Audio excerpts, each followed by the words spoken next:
Halo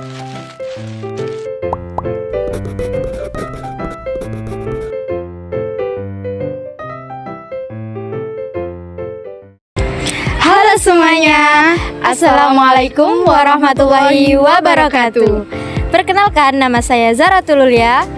Dan saya Salwan Nutaskia. Hari ini kita akan membahas topik tentang anti-bullying. Tonton sampai akhir ya. Hai teman-teman, tahukah kalian apa sih bullying atau perundungan? Nah, perundungan atau bullying adalah perilaku yang tidak menyenangkan baik secara verbal, fisik, ataupun sosial di dunia nyata ataupun juga bisa di dunia maya. Bullying biasanya dapat membuat seseorang menjadi sakit hati, merasa tidak nyaman, bahkan bisa tertekan. Biasanya dilakukan oleh perorangan bisa, terus juga berkelompok juga bisa. Selanjutnya, ada beberapa tempat yang kemungkinan bisa terjadi adanya bullying. Yang pertama, cyber atau perundungan media digital. Yang kedua, lingkungan keluarga. Yang ketiga, lingkungan sekolah. Dan yang terakhir adalah lingkungan masyarakat. Itu adalah beberapa tempat yang kemungkinan banyak terjadinya bullying. Nah, kalian tahu nggak apa saja jenis-jenis bullying? Nah, yang pertama ada secara fisik. Secara fisik biasanya dilakukan seperti memukul, menendang, menjambak, bahkan pelecehan seksual.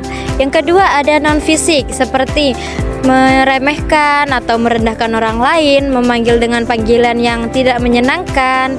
Nah, itu. Terus yang ketiga ada cyber, yaitu bullying yang biasanya dilakukan di media sosial atau media digital lainnya, seperti membuat akun palsu untuk mempermalukan atau merendahkan orang lain, terus juga memberikan berita yang tidak benar tentang orang lain. Nah, itu semua adalah termasuk jenis-jenis bullying yang sudah sering kita jumpai di sekitar kita. Tindakan seperti itu sangat tidak dibenarkan karena apa? Bisa merugikan orang lain.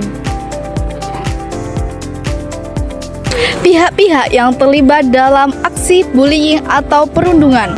Yang pertama ada korban, yang kedua ada pelaku, dan yang ketiga ada saksi. Yang pertama, korban. Anak yang seringkali menjadi korban bullying atau perundungan biasanya mengarah pada anak yang memiliki kondisi yang berbeda baik secara fisik dan non-fisik.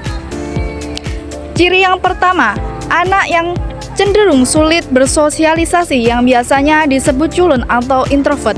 Yang kedua, memiliki kondisi fisik yang berbeda seperti terlalu kurus, terlalu gemuk, dan memiliki ciri fisik yang terlalu menonjol dan lain sebagainya. Yang ketiga, memiliki kondisi yang berbeda seperti memiliki keluarga yang terlalu kaya, terlalu miskin, terlalu terpuruk, dan lain sebagainya. Ketiga hal tersebut adalah ciri-ciri anak yang menjadi korban aksi bullying atau perundungan. Yang kedua, pelaku. Ciri-ciri pelaku bullying atau perundungan biasanya memiliki sikap yang hiperaktif, impulsif, dan suka merengek atau menangis berlebihan, ingin merusak, tidak patuh, dan ingin menguasai orang lain. Pelaku juga biasanya memiliki mental atau temperamen yang sulit dikendalikan dan memiliki masalah pada atensi atau konsentrasi. Pelaku juga merasa bahwa berpermusuhan itu hal yang normal atau hal yang positif. Itu merupakan ciri-ciri pelaku pada bullying atau perundungan.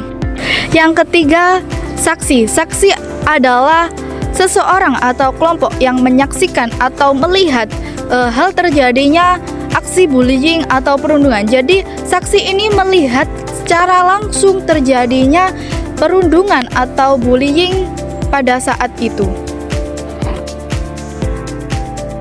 Tindakan bullying pasti menimbulkan dampak bagi semua pihak yang terlibat seperti korban, pelaku, bahkan saksi. Tindakan bullying berdampak pada korban.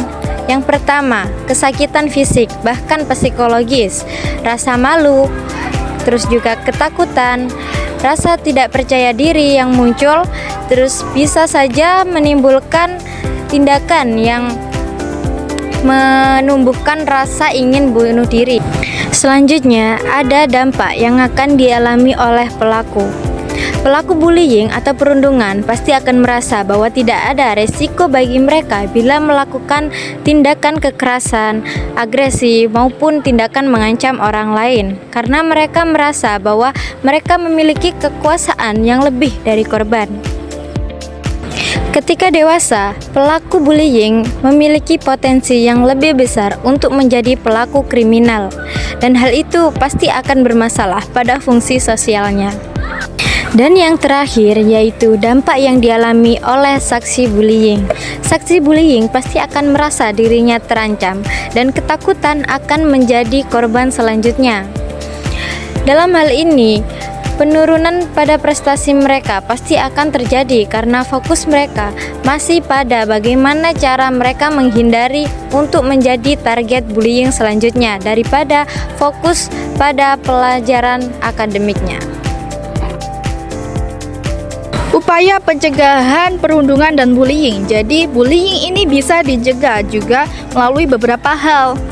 Pencegahan adalah tindakan atau cara yang dilakukan oleh seseorang atau sekelompok agar tidak melakukan tindakan kekerasan di lingkungan masyarakat maupun di lingkungan satuan pendidikan. Upaya pencegahan bullying ini bisa dilakukan oleh siapapun, seperti anak, keluarga, satuan pendidikan, pemerintah daerah, pemerintahan pusat, dan lain sebagainya. Upaya pencegahan bullying oleh anak. Yang pertama, mengembangkan budaya relasi atau membuat pertemanan yang positif. Yang kedua, saling membantu satu sama lain. Yang ketiga, merangkul teman yang menjadi korban bullying. Dan yang keempat, memahami dan menerima perbedaan setiap individu di lingkungan sekitar kita. Itu merupakan hal-hal yang bisa dilakukan oleh anak. Upaya pencegahan terjadinya bullying oleh keluarga. Yang pertama, membangun komunikasi yang baik dan terbuka antara anak dengan orang tua. Yang kedua, menciptakan lingkungan yang positif. Tiga, menumbuhkan empati dan resiliensi pada anak. Yang keempat, memberikan pemahaman tentang bullying serta cara mengatasinya. Upaya satuan pendidikan dalam mencegah bullying. Yang pertama, membuat kebijakan yang tepat. Yang kedua, mengadakan edukasi dan sosialisasi anti perundungan. Yang ketiga, membuat lingkungan sekolah menjadi positif serta menyediakan layanan konseling. Selain itu, satuan pendidikan juga dapat melakukan pengawasan melalui CCTV dan juga dapat melibatkan seluruh ekosistem sekolah termasuk orang tua dan juga masyarakat. Selanjutnya, upaya pencegahan terjadinya bullying oleh masyarakat. Yang pertama, membangun budaya saling menghargai dan menghormati. Yang kedua, mengadakan sosialisasi tentang anti-bullying. Dan yang ketiga, membina komunikasi antar warga. Yang keempat, menegakkan aturan lingkungan tentang anti-bullying. Jika di antara kalian mengalami tindakan bullying atau perundungan, kalian bisa melaporkan pada guru, orang tua, pemerintah, polisi, atau P2TP2A. P2TP2A adalah Pusat Pelayanan Terpadu Pemberdayaan Perempuan dan Anak.